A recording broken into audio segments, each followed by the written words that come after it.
Hello everyone, it's Silver. This is Rogue Waters. So Rogue Waters is a roguelite that is set in a kind of age of piracy, a fantasy piracy, and it's also a strategy RPG. The way it works at first is pretty simple, but it will get more and more complex as the game goes on. You unlock more stuff and all that. So you have a ship, and this ship is very cool looking, and it's also equipped with a couple of different things. You'll start out with 2 cannons and 2 modules, but as you go through the game you can unlock more stuff and have a bigger repertoire of things from the beginning, but every run at first will start out this way. But you'll also need personnel to take on the raids with you, and you always have your captain, your main character. He's of course your strongest fighter and he's always with you, but you've also got some mates, which are just like generic unnamed people that help you out. They are refreshed after every raid, so you don't have to worry about losing them. They're kind of like cannon fodder, but you do need to make good use of them on the raid because you have a limited number of them per raid to go through, so you don't want to just like redshirt them all. But you've also got some extra slots for specialists, and specialists are actually hired by you at a tavern in the hub area that you go to between missions. And the specialists are kind of interesting because they are a class. They all have a specific class, but they also have 2 sort of subclasses, and those are randomized. So the main class determines what they're equipped with and how their basic attack works and how much they can move and all that good stuff, but the subclasses are things that you can spec into whenever you level them up. Whenever you level someone up, you get a skill point, and you can spend a skill point on one of 3 sort of skill lines that go down, and 1 for their main class and then the other 2 for their subclasses. And this means that even 2 specialists of the same main class tend to have 2 different subclasses than each other, so they have different capabilities. When you first start out, you'll only have 1 slot for bringing a specialist with you, so that means you'll have to use some of those mates whenever you do combat, because combat generally starts with 4 people. You gotta place 4 people on the board.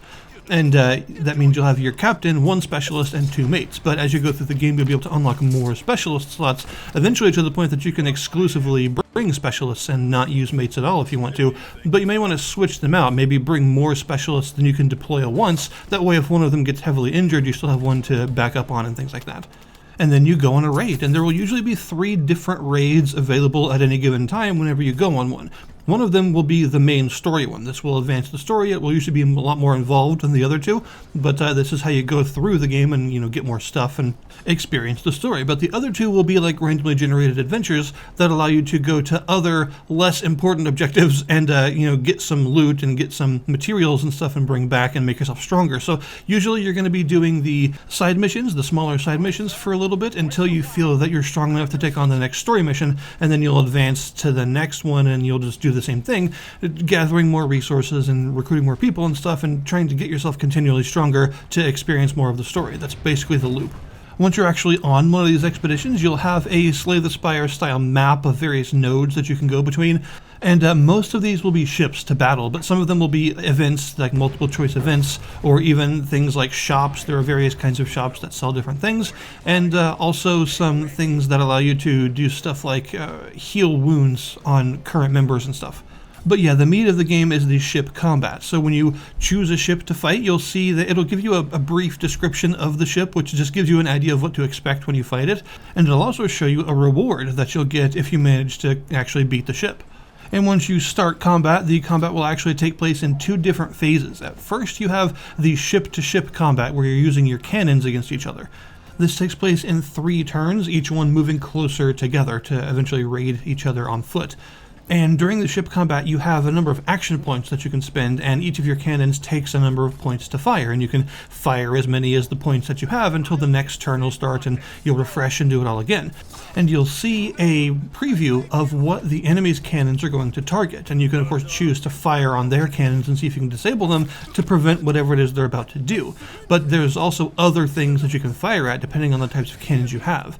You can also fire on the enemy's modules, which are things that give passive effects to the whole enemy army that you might want to disable, like maybe giving them 1 extra health each or giving them some extra movement and things like that, just advantages that you might want to disable. And you can also fire on the actual enemies themselves, the enemies that you're going to be fighting when these ships meet, which means you can actually fight a smaller force than you otherwise would because you killed some of them with cannon fire before you actually got together.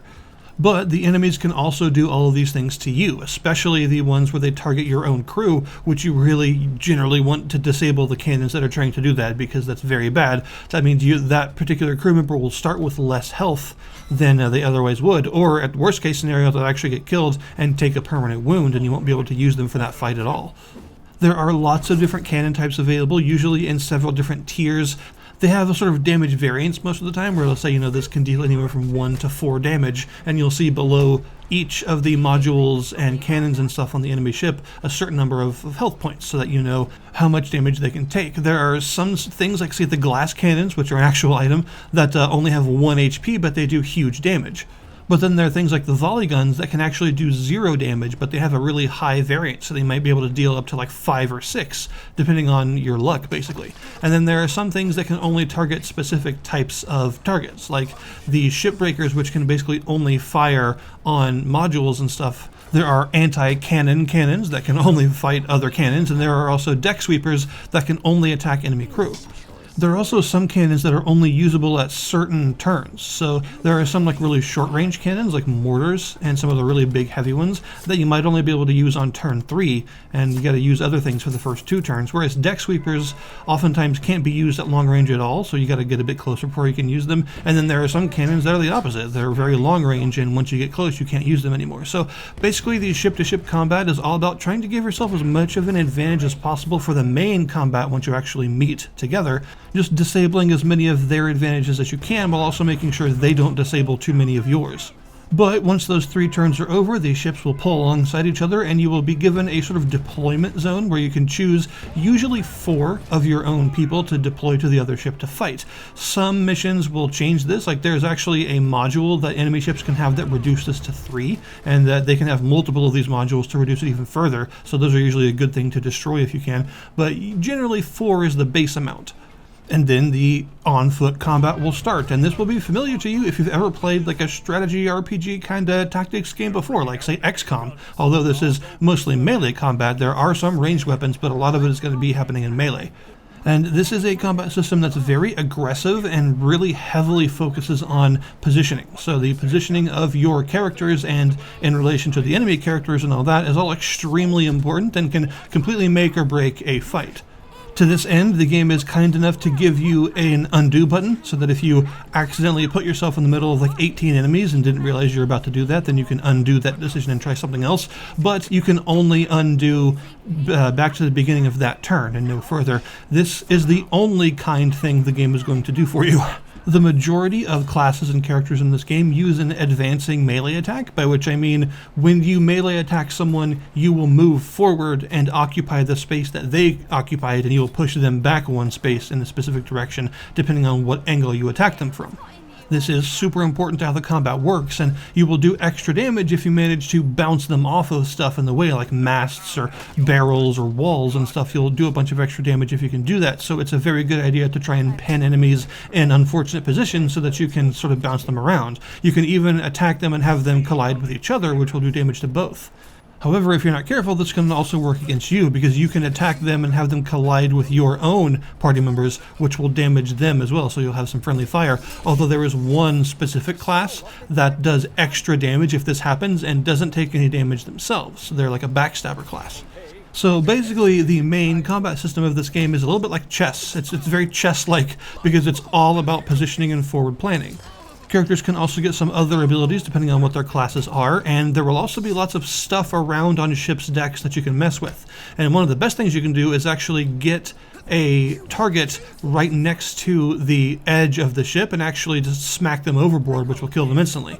But you'll also find things like ropes that allow you to traverse really far at once. They're like an extra movement, basically, that's farther than your characters can normally move on their own. So you can use these for quick repositioning or to get into angles you couldn't otherwise just walk to.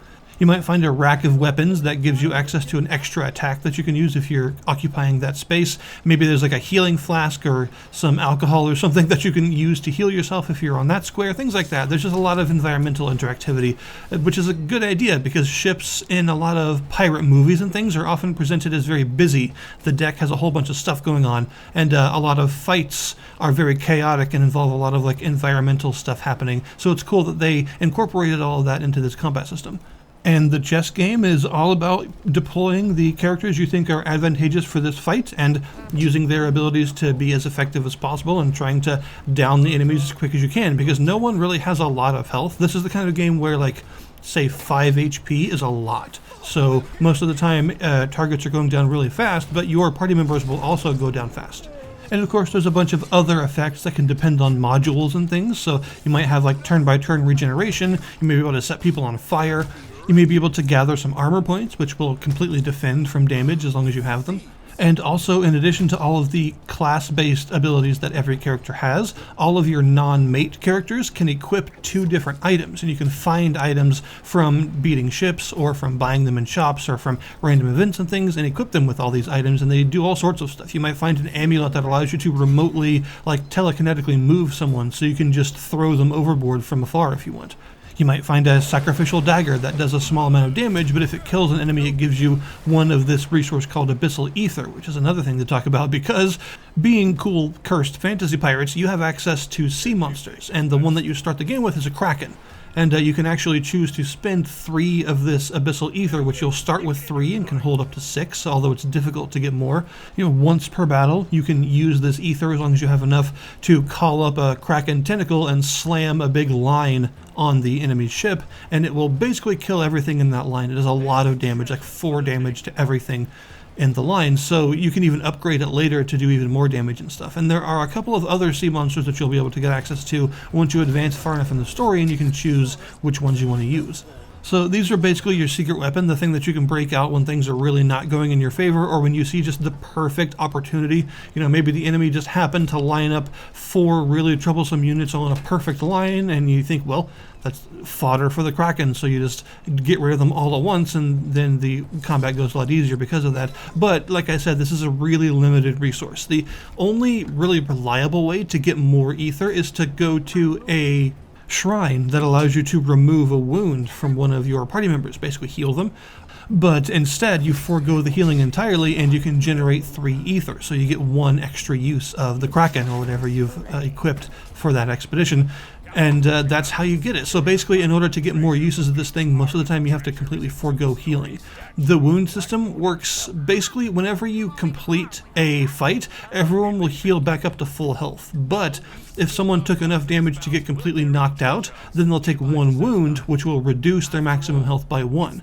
And these will continuously stack up, reducing their health more and more, until eventually they get so wounded that you can't bring them out on an expedition at all anymore, and you've got to leave them back at home in order to heal. So you'll want more specialists than you can actually bring at once, that way you can cycle them out. On the next expedition, you might not want to bring the same people because they're wounded, so you need a different group of people you can bring while you leave the wounded behind to heal up. And then as you go through the area, you'll fight more ships and go to more shops and all that good stuff, and eventually you'll reach the end of that particular expedition, which will be generally a fort, a sort of fortress somewhere. These are really hard. These have a lot more enemies than ships have. They also have way more cannons and modules on them than ships have. So even just the ship-to-ship combat part, where in this case it's ship-to-fortress, it is much harder to actually arrive at the fight undamaged, because they just have a lot more firepower, so you've got to be really careful about approaching them. And if there's ever an option to, say, pay some gold or something to give yourself an advantage, which there are sometimes when you're fighting one of these fortresses, it's usually a really good idea to take the surprise attack option or give yourself some kind of advantage, because otherwise these are really well armed and difficult to take down. But once you do manage to actually get close enough to them and not get blown up, then you will fight in a much bigger fortress map that has a lot more going on. You will always be significantly outnumbered in these fortress maps, because there'll be 4 of you generally, and then usually anywhere from like 9 to 15 enemies. So you're really heavily outnumbered. This means that more than ever, the fortress maps are definitely a chess game. If the ship combat ones weren't enough for you, then these are definitely much more difficult and will challenge your strategy-making brain. But if you manage to beat it, then you will go back to your hub and you'll sell all the extra equipment and stuff that you got for some meta progression currency. You have glass, which is actually like a sort of Lovecraftian crystal resource, and then you have blueprints, which are kind of like money, and you can spend the glass and blueprints on things like upgrading various stuff, like giving yourself some more cannons to start with, or upgrading the sick bay so that it heals people that you left behind much more quickly than before. And you can also spend the glass on various kinds of upgrades and on recruiting new specialists to take with you. So that's the main gameplay loop. You go through these relatively long expeditions, try and beat it and get to the end, and then get yourself more powerful to go on another one and be stronger. And of course, everyone that you brought with you is also earning experience every time you do this that you can spend on those various class skill line level up thingies. And if you fail, which you will do a lot, by the way, because this game is extremely hard, then you will still get some of those currencies. You won't get as much as if you succeeded, obviously, but you'll still get to keep some stuff, like the glass blueprints and experience that you gained up to that point, and some of the stuff that you managed to accrue, like the extra cannons and modules that will all be sold off for some extra currency. That'll all still happen, and you'll get something at least. So this means that you still will get stronger over time, even if you keep failing, and you'll eventually be able to succeed. Overall, I think Rogue Waters is a pretty solid roguelite with a really neat theme and some very fun strategy RPG gameplay. It is like crushingly, blindingly difficult, so if you're looking for a really, really hard, like XCOM on very hard mode kind of experience, then this game has it for you, but it also has difficulty settings. And I will say the game's easy difficulty setting is still really hard, so if you're not used to this kind of gameplay, this might be a bit much for you, but if you do like strategy RPGs or just like kind of general strategy games, then you'll probably find a lot to like here with its very chess-like combat system, and its theme is carried really well with a lot of really cool visuals and stuff that help it out. So I'll put the link in the description below this video to the Steam store page for Rogue Waters if you wish to check it out yourselves. Thank you guys very much for watching, and I'll see you next time.